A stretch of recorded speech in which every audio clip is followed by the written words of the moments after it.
कि जिस तरह से पूरे प्रदेश में एक तुगलकी फरमान इस सरकार ने जारी किया है कि जमीन खरीदी की जमीन की गाइडलाइन की दरों को बढ़ा दी गई है, जो कि हमारी सरकार में जमीन खरीदी पे सीधा सीधा 30% छूट दी गई थी रजिस्ट्री में। उसके बाद इस सरकार आते साथ उसको छूट को भी खत्म कर दी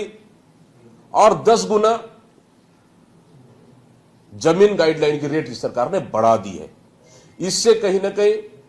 जबरदस्त पूरे प्रदेश में आक्रोश है। छोटे छोटे मध्यम परिवार, छोटे परिवार, मध्यम परिवार, नौकरी पेशा वाले, छोटे बिजनेस वाले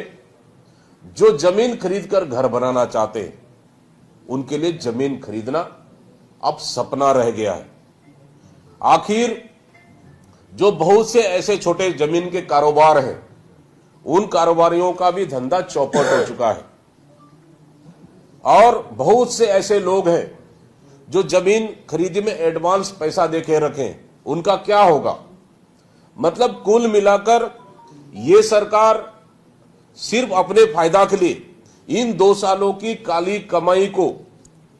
सफेद करने के लिए पहले जमीन खरीदे काली कमाई के पैसे से और उस पैसे को सफेद करने के लिए अब जमीन का रेट बढ़ाकर कहीं ना कहीं दलाली करने का काम कर रही है। और इसी का नतीजा है कि कहीं ना कहीं भारतीय जनता पार्टी के प्रदेश अध्यक्ष को आम जनता, आम नागरिक ने घेर लिया था उनको,